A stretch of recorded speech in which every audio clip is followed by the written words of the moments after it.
Hello students, this is Dr. Ajay Kumar Gupta. Welcome to my channel Vidyasagar Online Mathematics Classes. Let us start lecture number 10th, class 11th Mathematics, Unit 1st, Chapter 1st, Sets हम लोग कर रहे थे. तो इसमें आज हम लोगों का मिसलिनियस एक्सरसाइज है, miscellaneous exercise on chapter number 1st.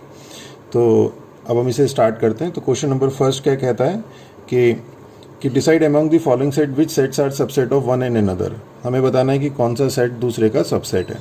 तो ये एक सेट दिया है a is equal to X as that x belongs to r and satisfy this property. तो ये आपका सेट बिल्डर फॉर्म है, इसे टेबुलर फॉर्म में ले लेते हैं तो इजी हो जाएगा सबसेट देखना. तो ये सेट कैसा है, ए सेट क्या है, इसमें जो एलिमेंट है वो रियल नंबर है एंड और सेटिस्फाई कर रहे हैं इस प्रॉपर्टी को, यानी कि रियल नंबर और इस प्रॉपर्टी को सेटिस्फाई कर रहे हैं. तो अगर हम इसके फैक्टर करेंगे X square minus 8x plus 12 is equal to 0 के, तो क्या मिलेगा x minus 2 x minus 6 is equal to 0 means x is equal to 2 and 6. तो अब आपके पास ये सेट ए क्या है, रियल नंबर है एंड 2 और 6 हैं. तो मीन्स क्या आ जाएगा, 2 और 6 ऐसे real number and means intersection वाली प्रॉपर्टी इसमें लग गई. ओके, और 2 और 6 तो क्या आ जाएंगे, एलिमेंट आपके आ जाएंगे 2 एंड 6.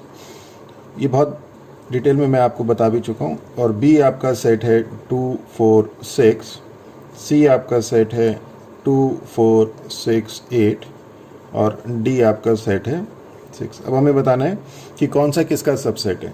तो कौन सा किसका सबसेट है के लिए हम लोग क्या करते हैं कि पहले ए देखेंगे कि ए बी का सबसेट है कि नहीं है, सी का सबसेट है कि नहीं है, डी का सबसेट है कि नहीं है. इसी तरह से बी को देखेंगे कि सी डी ए का सबसेट है कि नहीं है, सी को देखेंगे डी ए बी का सबसेट है कि नहीं है, फिर डी को देखेंगे सी ए बी का सबसेट है या नहीं है. Means simple A B C D. तो पहले ए के लिए बी सी डी को चेक करेंगे, बी के लिए सी डी ए को चेक करेंगे, सी के लिए डी ए बी को चेक करेंगे और डी के लिए ए बी सी को चेक करेंगे. ओके, तो इससे कुछ पॉसिबिलिटी छूटती नहीं है. अगर आप एक सीक्वेंस में करेंगे तो पॉसिबिलिटी छूटेगी नहीं. तो पहले हम लोग ए को चेक करेंगे इस ए के लिए. तो अब देखिए ए के सारे एलिमेंट अगर दूसरे सेट में होते हैं तो हम कहते हैं कि वो उसका सबसेट है. तो ए के सारे एलिमेंट इसमें लाई कर रहे हैं तो means A is a subset of B. Okay, अब ए के सारे एलिमेंट सी में भी लाई कर रहे हैं तो ए इज अ सबसेट ऑफ सी. अब ए के एलिमेंट सी डी में लाई नहीं कर रहे हैं means A is not a subset of D. Okay, तो ए पूरा हो गया, बी सी डी. अब बी को चेक करते हैं, बी को चेक करेंगे सी डी ए के लिए. तो बी को चेक करा सी के लिए तो बी के सारे एलिमेंट सी में लाई कर रहे हैं तो B is a subset of C. B को चेक करा डी के लिए तो सारे एलिमेंट इसमें लाई नहीं कर रहे हैं, इट्स नॉट अ सबसेट. और बी के एलिमेंट इसमें देखते हैं तो means B is not a subset of A. अब सी के देखते हैं, C is not a subset of D. Clear है, देखिए C is not a subset of D, C is not a subset of A and C is not a subset of B. तो C किसी का भी subset नहीं है. अब हम आते हैं डी में. तो डी के लिए ए को चेक करते हैं, D is a subset of A. दिख रहा है यहाँ से डी के सारे एलिमेंट ए में लाई कर रहे हैं. D is a subset of B, D B का भी सबसेट है और डी सी का भी सबसेट है and D is a subset of C. Okay, तो इसमें सीक्वेंसिंग मेन है. कई बार जो है एक आधी चीज़ें छूट जाती हैं, सीक्वेंसिंग जो है प्रॉपर ना होने के कारण एक आधी चीज़ छूट जाती है. तो ये क्वेश्चन बहुत ईजी है. गलती इसके सबसेट लेने में नहीं होती, गलती होती है कि एक आधा हमारा सबसेट छूट जाता है. तो इसे आप ध्यान से करिएगा. Question number 2, in each of the following determine whether the statement is true और फॉल्स. तो ये जो ट्रू और फॉल्स है ये बहुत इंपॉर्टेंट है. अलग अलग टीचर्स अलग अलग तरीके से इसे समझाते हैं. तो मैं इसके एक बहुत सिंपल सा आपको कॉन्सेप्ट क्लियर करता हूँ. What means true and what means false. अगर एक बार आपने ये समझ लिया कि ट्रू क्या होता है और फॉल्स क्या होता है, कोई भी स्टेटमेंट ट्रू कब होता है कब फॉल्स होता है, तो आपको इसे करने में कहीं प्रॉब्लम नहीं आएगी. ट्रू का मतलब है ऑलवेज ट्रू, ऑलवेज ट्रू. और फॉल्स का मतलब है कि नॉट ऑलवेज फॉल्स. अगर 100 टाइम्स ट्रू है, कोई स्टेटमेंट 100 टाइम्स ट्रू है और 1 टाइम फॉल्स है तो वो क्या कहलाएगा, वो कहलाएगा फॉल्स स्टेटमेंट. और इसमें क्या है, इसमें ऑलवेज ट्रू होना चाहिए. क्लियर हो गया. जैसे हम लोग एक बड़ा सिंपल सा एक एग्जाम्पल लेते हैं कि हम कहते हैं कि कोई भी पर्सन हम सच बोलता है तो हम ये नहीं कहते सच बोलता है, हम कहते हैं हमेशा सच बोलता है, कि he is a true person. True person मतलब वो हमेशा सच बोलता है. और अगर कोई भी पर्सन एक बार भी अगर आपको ये पता चल जाए कि वो झूठ बोल रहा है तो आप उसे ये नहीं कह सकते कि he is a true person. Okay, तो फॉल्स, अगर एक बार हमारा स्टेटमेंट अगर हमें प्रूफ करना है फॉल्स है, तो एक बार आप फॉल्स प्रूफ कर दो, बाकी को चेक करने की जरूरत नहीं है। और अगर आपको प्रूफ करना है कोई स्टेटमेंट ट्रू है, तो आपको यह देखना पड़ता है कि वो हमेशा हर कंडीशन में ट्रू होना चाहिए, हर कंडीशन में ट्रू होना चाहिए। तो फॉल्स प्रूफ करना आसान है, ट्रू प्रूफ करना मुश्किल है।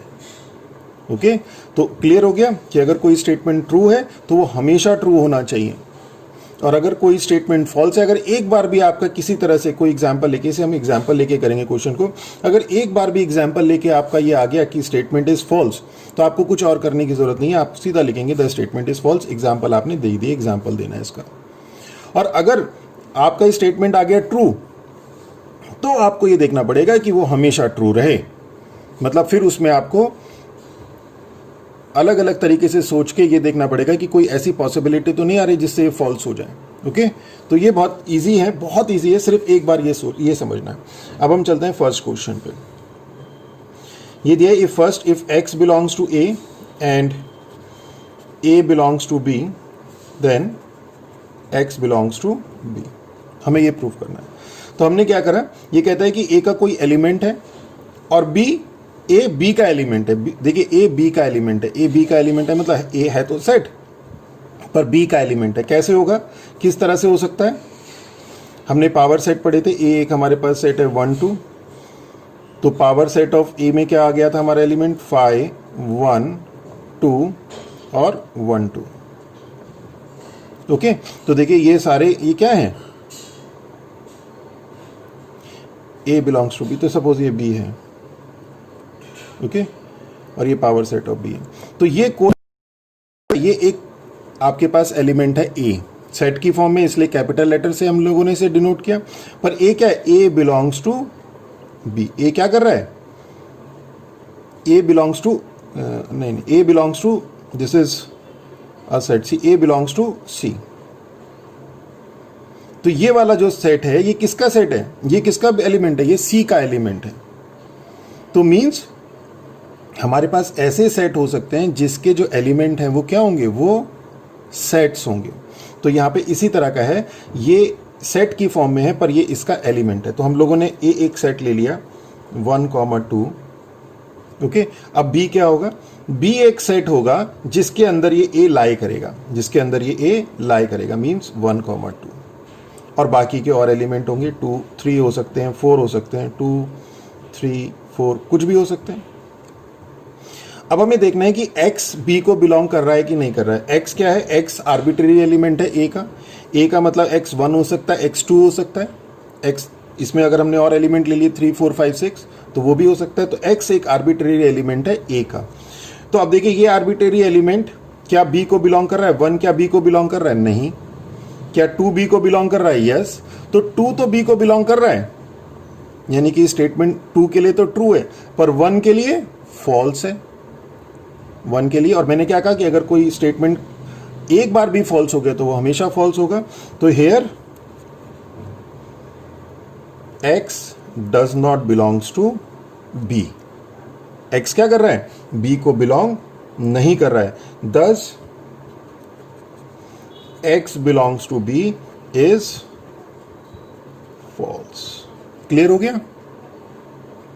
देखिए कई बार इस क्वेश्चन में x डाल देते हैं, तो x I think technically it is not correct, क्योंकि x एक आर्बिट्रेरी एलिमेंट है, और वो ये वाला जो स्टेटमेंट है फॉर ऑल x ट्रू होना चाहिए।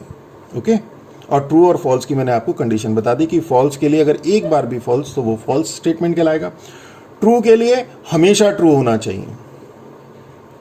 सेकंड देखते हैं, if a is a subset of b, b belongs to c, if a is a subset of b and b belongs to c, then a belongs to c। अब हमें ये देखना है, तो हमने एक सेट a ले लिया, से 1 2 जैसे यहाँ लिया था।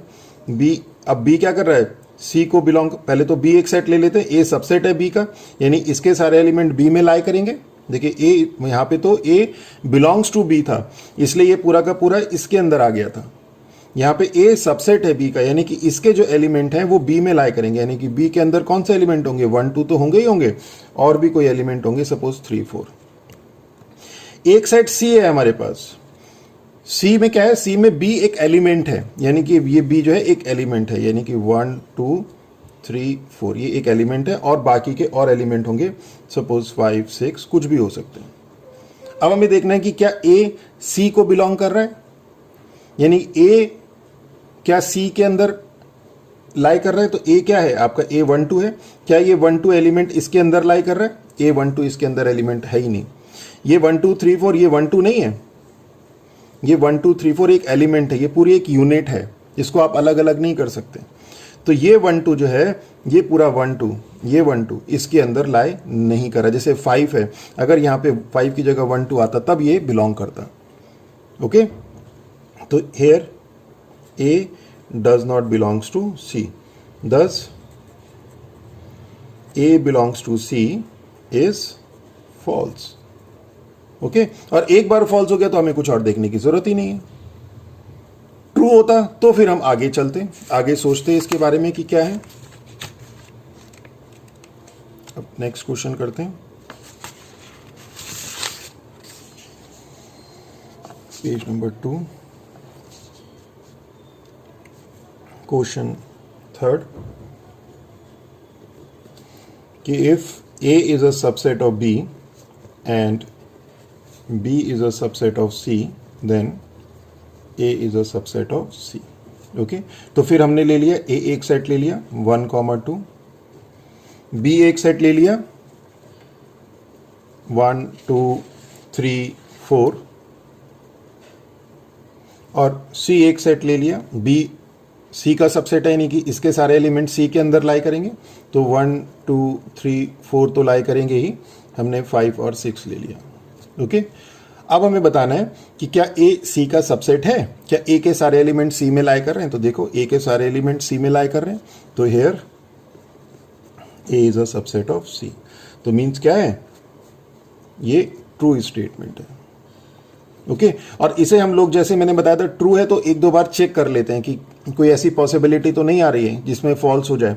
तो क्या करते हैं इसको कि A is a subset of B, इसे हम इस तरह से भी कर सकते हैं, implies and implies that A is and subset of B में मैथमेटिकल आपको मैंने बताया था क्या, कैसे हम करते हैं, X belongs to A implies that X belongs to B। Mathematically यही तो होता है कि अगर A किसी का सबसेट है, B का सबसेट है, तो क्या होगा, जो A के एलिमेंट है, अगर कोई आर्बिट्रेरी एलिमेंट A का है तो वो क्या होगा, आर्बिट्रेरी एलिमेंट B का भी होगा। तो ऐसे ही तो लिखते थे कि A is a subset of B implies and implies that, means कि X अगर A को बिलोंग कर रहा है तो वो इम्प्लाई करेगा X B को भी बिलोंग करेगा। और B सबसेट दिया है C का, it means what, B is a subset of C means X belongs to B implies that X belongs to C, कि अगर X B को बिलोंग करेगा तो X C को भी बिलोंग करेगा। और अगर हम इन दोनों को कंबाइन कर दें, अगर हम इन दोनों को कंबाइन करें तो देखिए X बिलोंग्स टू A क्या रिजल्ट देगा कि X B को बिलोंग करेगा, और अगर X B को बिलोंग कर रहा है तो क्या रिजल्ट देगा कि X C को बिलोंग करेगा, means X belongs to A implies that X belongs to C, this means X belongs to A implies that X belongs to C। और ये क्या है, ये it means A is a subset of C, A is a subset of C। ठीक है, तो ये mathematically proof हो गया, ये आपका एग्जाम्पल से हो गया। नेक्स्ट चलते हैं फोर्थ कहता है कि if A is not a subset of B and B is not a subset of C, then A is not a subset of C। तो हमने A एक सेट ले लिया 1 2, B एक ऐसा सेट है जिसके अंदर A के सारे एलिमेंट नहीं है। तो मान लिया हमने एक एलिमेंट 1 तो है पर 2 नहीं, अगर 2 होगा तो ये सबसेट हो जाएगा B का, तो हमने बाकी के एलिमेंट 3 और 4 ले लिए। अब C B का सबसेट नहीं है, B C का सबसेट नहीं है, तो मीन्स C के अंदर इसके सारे एलिमेंट लाई नहीं करेंगे। तो हमने मान लिया कि इसके अंदर एक एलिमेंट 1 लाई कर रहा है, और सपोज से 2 भी कर रहा है, 3 भी कर रहा है, और 4 नहीं कर रहा है। 4 करेगा तो A B C का सबसेट हो जाएगा, बाकी हमने 5 और 6 ले लिए। अब देखिए कि क्या A C का सबसेट है, देखिए क्या इसके A के एलिमेंट इसके अंदर लाई कर रहे हैं, तो अगर ए के एलिमेंट इसके अंदर क्या कर रहे हैं, ए के एलिमेंट इसके अंदर लाई कर रहे हैं, यानी कि ए जो है क्या यहाँ पे सी का सबसेट है, तो इसका मतलब ये स्टेटमेंट कैसा है, ये स्टेटमेंट आपका फॉल्स है। और अगर मैंने बताया था फॉल्स है तो आपको सिर्फ एक बार देखना, उसके अलावा कुछ सोचने की जरूरत नहीं है। It means does A is not a subset of C is false. Means क्या हो गया, ये फॉल्स हो गया। अब देखिए ये चूंकि फॉल्स हो गया इसलिए हमने कुछ और नहीं देखा, इसके अंदर क्या एलिमेंट है क्या नहीं है, कैसे नहीं है, हमें कुछ मतलब नहीं, बस ये हो गया कि हमारा जो है स्टेटमेंट ये ट्रू है या फॉल्स है। तो फॉल्स के लिए मैंने बताया था कि सिर्फ एक बार भी अगर एक कंडीशन से भी ये स्टेटमेंट फॉल्स आ जाता है फिर हमें कुछ सोचने की जरूरत नहीं। अगर ट्रू आता, अगर ये ए नॉट सबसेट ऑफ सी होता फिर हमें सोचना पड़ता। जैसे इसी में देखिए ए अगर हम लोग ले लेते 1 2, बी ले लेते हम लोग 3 4 और सी ले लेते हम 5 6, तो क्या होता, ए नॉट सबसेट ऑफ सी, ये ट्रू हो जाता। पर ये क्या होना चाहिए, ऐसा है नहीं। हमें क्या करना है, अगर किसी स्टेटमेंट को ट्रू प्रूफ करना है तो वो क्या होना चाहिए, वो ऑलवेज ट्रू होना चाहिए। तो फिर हमें एक आधी कंडीशन और देखनी पड़ेगी। ओके, तो इसीलिए हमने ये लिया। तो ये थोड़ा सा आपको ध्यान रखना है कि अगर फॉल्स है तो मीन्स एक बार भी अगर फॉल्स आ गया तो आपका काम कंप्लीट हो गया, और अगर वो ट्रू आ गया तो फिर आपको पॉसिबिलिटीज चेक करनी है सारी की सारी। ठीक है, हम इसे इस मेथड से भी कर सकते थे पर अननेसेसरली लेंथी हो जाएगा। नेक्स्ट क्वेश्चन देखते हैं, फिफ्थ, कि if x belongs to a and a is a subset, a is not a subset of b, then x belongs to b। अब हमें बताना है कि ये स्टेटमेंट ट्रू है कि फॉल्स है। तो हमने फिर वही किया, a एक सबसेट ले लिया 1 2, a एक सेट ले लिया 1 2, a b का सबसेट नहीं है, मींस b के अंदर एलिमेंट, इसके सारे एलिमेंट नहीं है। 1 तो ले लिया, 3 4 ले लेते हैं। अब बताना है कि क्या x b को बिलोंग कर रहा है, यानी x क्या है, x है आपका x बिलोंग्स टू, मतलब इसके एलिमेंट। तो क्या 1 b को बिलोंग कर रहा है, 1 कर रहा है। 2 b को बिलोंग कर रहा है, नहीं कर रहा है। तो means x does not belongs to b। अगर नहीं कर रहा है, 10 कर रहे हैं पर एक नहीं कर रहा है, तो हम लिखेंगे ये कि नहीं कर रहा है। ओके, तो x does not belongs to me b means does x belongs to b is false. तो फॉल्स है तो फिर हमें कुछ और करने की जरूरत ही नहीं है। ट्रू है तो हमें बहुत कुछ सोचना पड़ता है।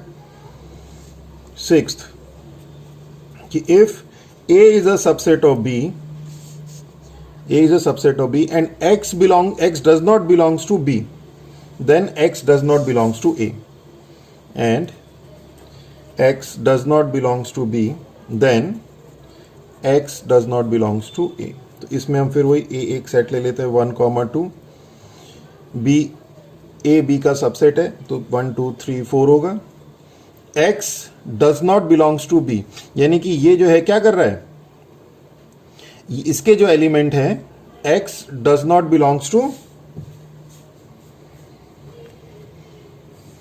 b, मतलब इन एलिमेंट्स को छोड़ के x क्या है, x एक ऐसा एलिमेंट है जो कि b में नहीं है, जो कि b में नहीं है। तो अगर ये b में नहीं है, इसका कोई भी एलिमेंट, ये x जो है b में नहीं है, तो और b में क्या है 1 2 3 4, मतलब 1 2 3 4 को छोड़ के बाकी सारे एलिमेंट जो है वो x है।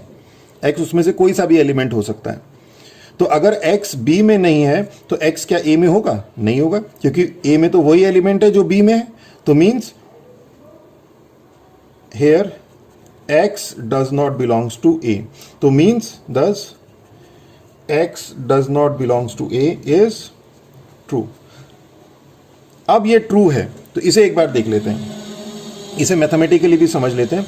देखिए x एक ऐसा एलिमेंट है जो b में नहीं है, x एक ऐसा एलिमेंट है जो b में नहीं है। तो अगर वो b में नहीं होगा तो वो a में भी नहीं होगा। देखिए इसको हम मैथमेटिकली भी, ये बहुत बेसिक प्रॉपर्टी है, इसे वेन डायग्राम से समझ लीजिए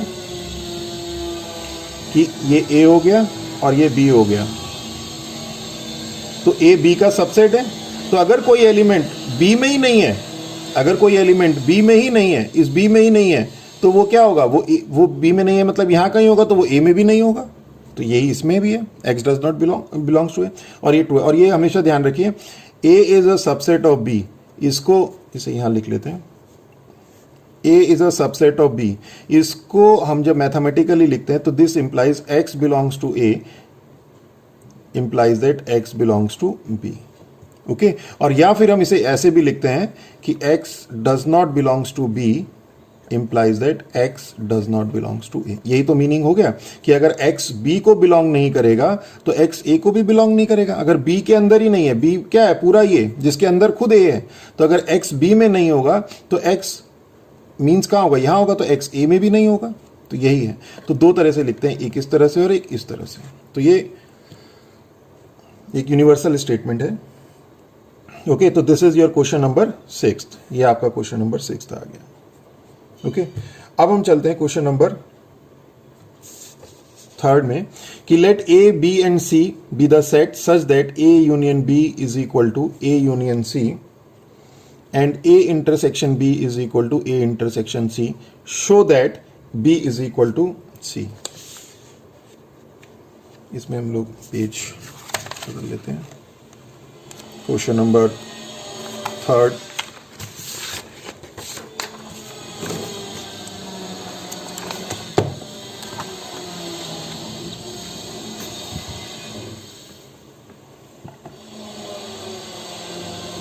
क्वेश्चन नंबर 3 क्या था वो,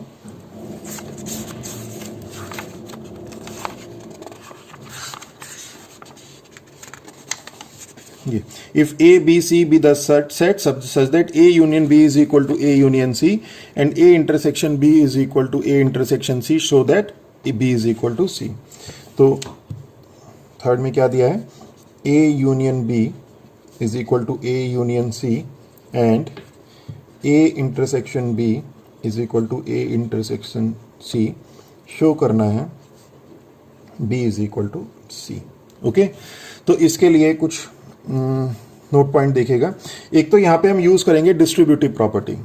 ठीक है, मैं यहाँ पे लिख देता हूँ note point, distributive property use करेंगे। डिस्ट्रीब्यूटिव प्रॉपर्टी आपको पता ही है, A union B union A union B intersection C, ये distribution of union over intersection है।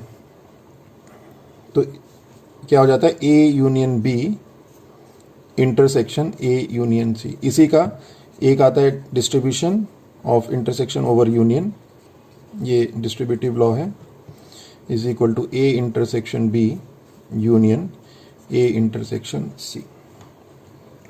ओके, तो दिस इज डिस्ट्रीब्यूटिव प्रॉपर्टी। और कई बार हम इसे रिवर्स ऑर्डर में भी लगाते हैं कि A intersection B union A intersection C is equal to A intersection B union C, दोनों तरफ से लगाते हैं, ध्यान रखिएगा। ठीक है, तो यहां पे ए यूनियन बी है, तो यहां पे हम ये वाली प्रॉपर्टी यूज करेंगे, एक ये करेंगे। और एक प्रॉपर्टी हमारे पास और आती है कि अगर हम किन्हीं दो सेट का इंटरसेक्शन ले लें, ए इंटरसेक्शन बी, इसे वेन डायग्राम से समझिए कि हमने क्या किया, दो सेट का, this is A this is B, दो सेट का इंटरसेक्शन, तो ये वाला पार्ट होगा। और इसको अगर हम यूनियन ले लें ए के साथ तो ए बन जाएगा, इसको अगर हम यूनियन ले लें ए के साथ, यानी ए यूनियन कर दें तो ए बन जाएगा। और अगर हम इसको बी के साथ यूनियन ले लें तो क्या बन जाएगा, वो बी बन जाएगा।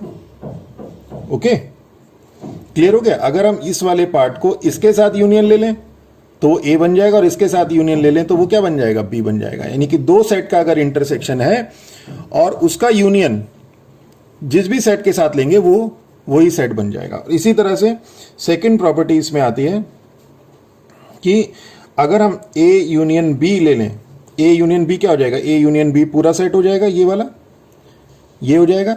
और अगर हम इसका इंटरसेक्शन, ए यूनियन बी का इंटरसेक्शन, इस पूरे का इंटरसेक्शन ए के साथ लें तो ए बन जाएगा, और बी के साथ लें तो बी बन जाएगा। अगर हम A intersection A union B करें तो ए हो जाएगा, और B intersection A union B करें तो क्या बन जाएगा, बी बन जाएगा। बहुत सिंपल है ये। ओके, तो अगर दो सेट का इंटरसेक्शन है, दूसरे किसी भी एक सेट के साथ यूनियन करेंगे, इन्हीं में से किसी एक सेट के साथ यूनियन करेंगे तो वही सेट आ जाएगा। ए के साथ यूनियन किया ए आ गया, बी के साथ यूनियन किया बी आ गया। दो सेट का यूनियन है, इनमें से ही किसी एक सेट के साथ इंटरसेक्शन करेंगे तो जिस सेट के साथ इंटरसेक्शन करेंगे वही आ जाएगा। ओके, तो यही सारी चीज़ें इसमें यूज होनी है। तो अब हमारे क्या दिया है कि A union B is equal to A union C दिया है। ए यूनियन गिवन है हमें, A union B is equal to A union C. अब हम एक बार इसका इंटरसेक्शन ले लेंगे बी के साथ और एक बार इंटरसेक्शन ले लेंगे सी के साथ। तो पहले हम बी के साथ इंटरसेक्शन लेते हैं, B intersection A union B is equal to B intersection A union C. देखिए इसे प्रूव करने के बहुत सारे मेथड हैं। ओके, तो अब कहीं तो आपको थोड़ा सा ध्यान रखना पड़ेगा कि कैसे हमें प्रूव करना है। ठीक है, तो हमने क्या किया, इंटरसेक्शन ले लिया, एक बार बी के साथ लिया, इसे सॉल्व कर लिया, फिर एक बार सी के साथ लेंगे। तो अब इसमें क्या करते हैं, इसमें डिस्ट्रीब्यूटिव प्रॉपर्टी लगाते हैं, B intersection A union B. तो क्या हो जाएगा, बी इंटरसेक्शन ए इसका इसके साथ, फिर ये यूनियन जो बीच में होता है वो बीच में आ जाता है यहाँ पे। और कई बार क्या होता है, ये जो है साइन स्टूडेंट्स जो हैं गलत कर देते हैं। डिस्ट्रीब्यूटिव प्रॉपर्टी में अक्सर स्टूडेंट साइन गलत लगा देते हैं। जैसे ये यूनियन है तो ये यूनियन यहाँ लगा देंगे, यहाँ इंटरसेक्शन लगा देंगे।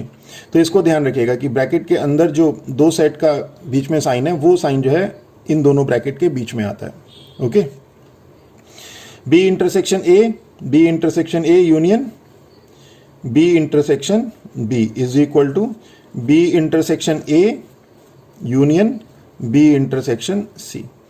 अब B intersection A union B, दोनों से दो बी इंटरसेक्शन बी तो बी ही रहेगा, is equal to B intersection A union B intersection C. और देखिए दो सेट का इंटरसेक्शन लिया और उन्हीं में से किसी एक सेट के साथ उसका यूनियन ले लिया। दो सेट का इंटरसेक्शन लिया और उन्हीं में से किसी दो सेट का इंटरसेक्शन लिया, उन्हीं में से किसी एक सेट के साथ यूनियन कर दे तो वही सेट आ गया बी। तो ये तो बी हो जाएगा, is equal to A B intersection A को लिख देते हैं A intersection B union B intersection C. This is your question first. अब again A union B is equal to A union C, इसको सी के साथ इंटरसेक्ट कराते हैं। A union B is equal to C A intersection C. तो C intersection A union C intersection B is equal to C intersection A union C intersection A union C intersection C. तो A intersection C union C intersection A को A intersection C कर दिया और इसे B intersection C is equal to C intersection A, इसे A intersection C कर देते हैं। सीक्वेंस एक ही रखते हैं, ए बी सी वाली। यूनियन सी इंटरसेक्शन सी सी हो जाएगा और A intersection C union B intersection C is equal to, अब देखिए दो सेट का इंटरसेक्शन है और यूनियन है इनमें से ही एक सेट के साथ, तो क्या हो जाएगा, सेट सी हो जाएगा। This is your equation number second नहीं लिखते, इसी से फर्स्ट हम लोग कर देंगे। देखिए अब ये सी है, ये बी है। अब b इज इक्वल टू ये है, c इज इक्वल टू, अगर हम ये प्रूव कर दें कि इसका राइट हैंड साइड और इसका लेफ्ट हैंड साइड सेम है तो ये b c के बराबर हो जाएगा। और देखिए एक हमें प्रॉपर्टी दी है कि a intersection b is equal to a intersection c, तो वो यहाँ पे यूज कर देंगे कि a intersection c is equal to a intersection b union b intersection c is equal to c। और देखिए ये आगे a intersection b union b intersection c, तो from first b is equal to c, या second मान लेते हैं, from first and second b is equal to c। तो this is your question number third. अब this is your question number third. अब हम लोग चलते हैं क्वेश्चन नंबर फोर्थ में।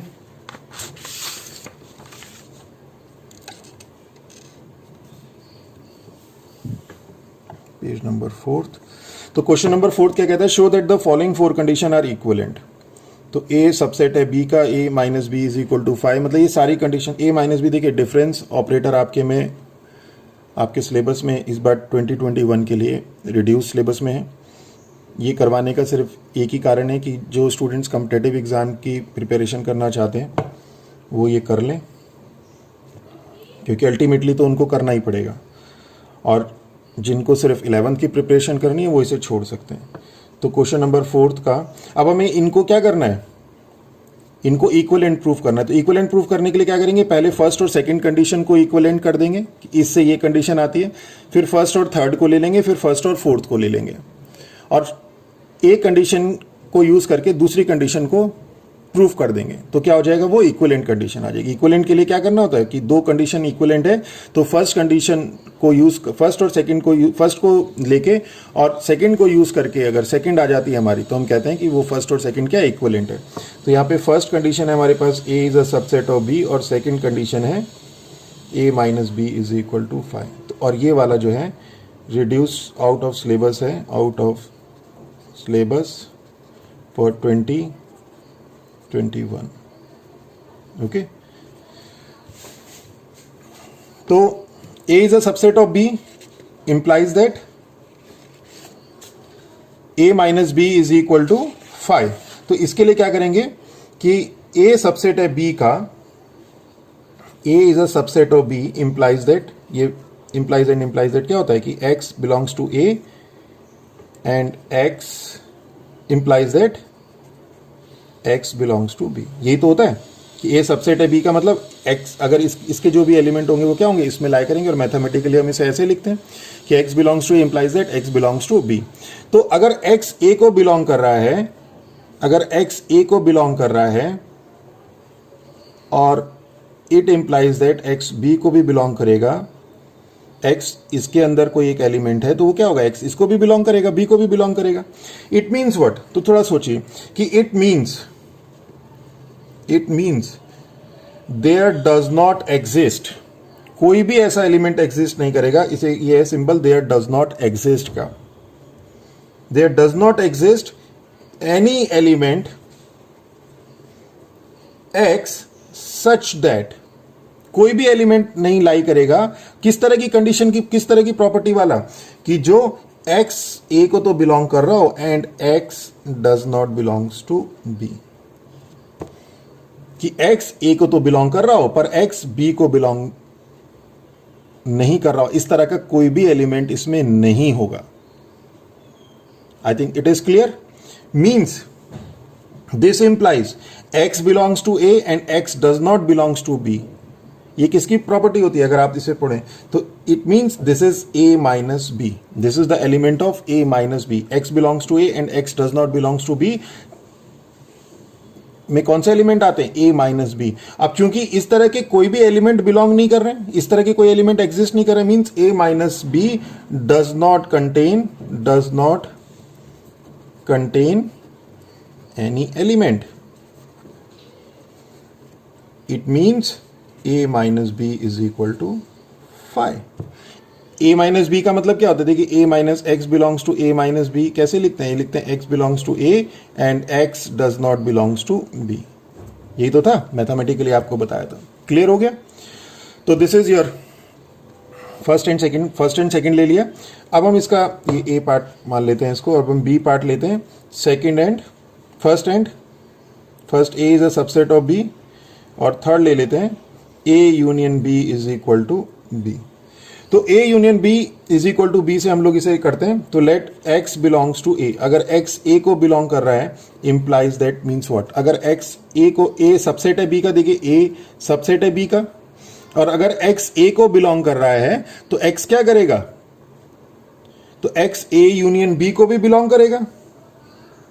A चूंकि A B का सबसेट है, A B का सबसेट है, तो इसलिए अगर X A को बिलोंग कर रहा है तो इसे हम ऐसे भी लिख सकते हैं कि X बिलोंग्स टू A और X belongs to B।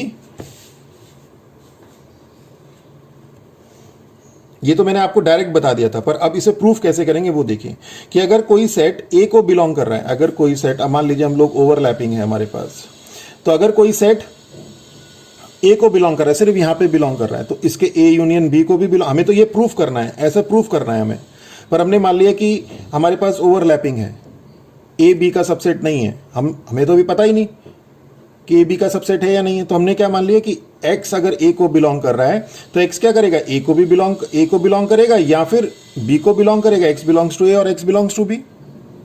Means X belong करेगा A यूनियन B को डायरेक्ट भी लिख सकते थे, और अगर X A यूनियन B को बिलोंग करेगा और हमारे पास यहां पे दिया हुआ है कि A union B is equal to B, तो X क्या करेगा, B को बिलोंग करेगा, गिवन है यहां पे, using second condition, using A union B is equal to B। तो इट मीन्स ए क्या हो गया, सबसेट हो गया बी का, x belongs to A implies that x belongs to B. तो ए क्या हो गया, सबसेट हो गया बी का। क्लियर हो गया। अब हम चलते हैं सी पार्ट में। First A is a subset of B और fourth A intersection B is equal to A. तो फिर यहां पे ऐसे ही लेंगे, let x belongs to A. अगर x ए को बिलोंग कर रहा है, अगर x ए को बिलोंग कर रहा है तो क्या होगा,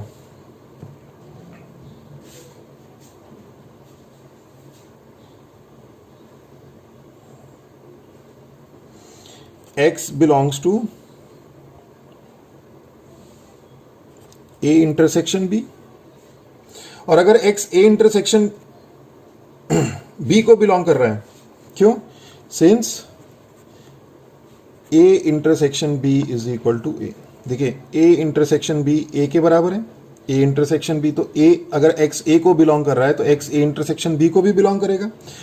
और अगर x ए इंटरसेक्शन बी को बिलोंग कर रहा है, अगर x ए इंटरसेक्शन बी को बिलोंग कर रहा है तो क्या करेगा, x बी को भी बिलोंग करेगा। And this implies x belongs to B by property of intersection।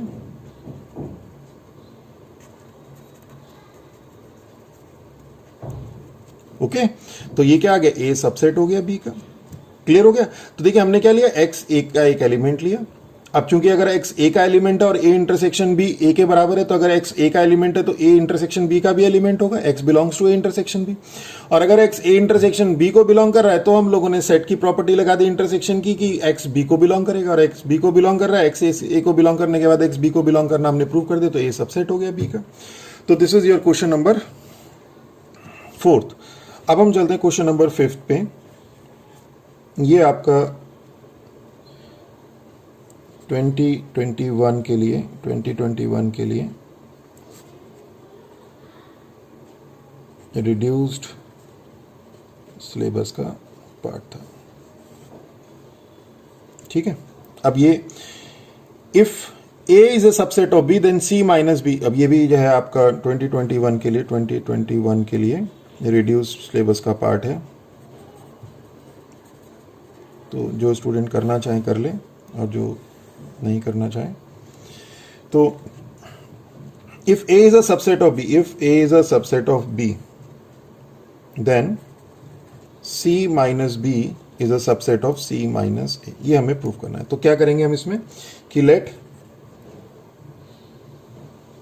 X belongs to, हम क्या ले लेते हैं, X belongs to A is a subset of B, मतलब A के क्या है, सारे के सारे हम ले लेते हैं। इसे हम यहां से शुरू करते हैं कि let X belongs to C minus B। Okay और इसको यूज करके ये प्रूव कर देंगे। तो इसका मतलब क्या है, जैसे मैंने बताया था आपको कि x belongs to c minus B means what, x belongs to, ये बताया था x belongs to a minus B, x belongs to a and x does not belongs to b। तो इसी तरह से यहां जाएगा x belongs to c and x does not belongs to b। Okay अब देखिए x belongs to c and x b को belong नहीं कर रहा है, तो सिंस a सबसेट है b का, a क्या है, a सबसेट है b का, और b के x b को बिलोंग नहीं कर रहा है, x एक एलिमेंट ऐसा है जो कि b को बिलोंग नहीं कर रहा है। तो अगर वो b को बिलोंग नहीं करेगा तो वो a को भी बिलोंग नहीं करेगा। तो इसे हम ऐसे लिख सकते हैं, x does not belongs to a since a is a subset of b। ये मैंने आपको बताया भी था, पीछे बताया भी था आपको ये कि x a is a subset of b means x belongs to a implies that x belongs to b, और x does not belongs to b implies that x does not belongs to a। Okay तो ये clear हो गया। तो and this means x belongs to c minus a। तो इसके और इससे क्या आ जाएगा, c minus b is a subset of c minus a। यही हमें प्रूव करना था। ओके तो क्वेश्चन नंबर 5 आ गया। अब हम चलते हैं क्वेश्चन नंबर 6 पे। This is page number 5। Question number 6 क्या कहता है कि assume that power set of A is equal to power set of B, कि पावर सेट ऑफ A क्या है, पावर सेट ऑफ B के बराबर है। तो शो करना है हमें a is equal to B. देखिए पावर सेट को एक बार फिर से देख लेते हैं कि a इज इक्वल टू आपके पास एक सेट है 1,2, तो पावर सेट ऑफ a क्या हो जाएगा आपके पास 5, 1, 2 एंड 1, 2। ओके, अब देखिए इसमें कि अगर x बिलोंग कर रहा है a को, a x क्या है, a का एक एलिमेंट है, वो 1 हो सकता है, 2 हो सकता है, इसके अंदर जितने भी एलिमेंट है कुछ भी हो सकता है, तो इन एलिमेंट से मिलकर एक सेट बनेगा हमारे पास x। वो किसको बिलोंग करेगा, वो बिलोंग करेगा पावर सेट ऑफ a को, where this x is a set. वो ये x क्या है, ये x वो सेट है जो कि इस x टाइप एलिमेंट से मिलकर बना है। क्लियर हो गया। और अगर ये x पावर सेट ऑफ, और ये x belongs to a implies that capital X belongs to power set of a। Clear हो गया ये वाली बात। और जहां पे कैपिटल X क्या है, कैपिटल X इन X टाइप के एलिमेंट से मिलकर बना हुआ एक सेट है। और अगर X capital X power set of B को बिलोंग कर रहा है, मतलब कोई और सेट और कोई सेट है, यहीं से हम ऐसे भी कह सकते हैं कि अगर हम इसे रिवर्स ऑर्डर में पढ़ते हैं कि अगर Y हमारे पास कोई सेट है और वो पावर सेट को बिलोंग कर रहा है, वो पावर सेट, तो इसके जो एलिमेंट है, अब सपोज इसका एलिमेंट है हमारे पास y, इसके एलिमेंट क्या है y, वो किसको बिलोंग करेंगे, वो बिलोंग करेंगे b को। क्लियर हो गया नहीं हो गया। Where y is the element of y। Clear हो गया।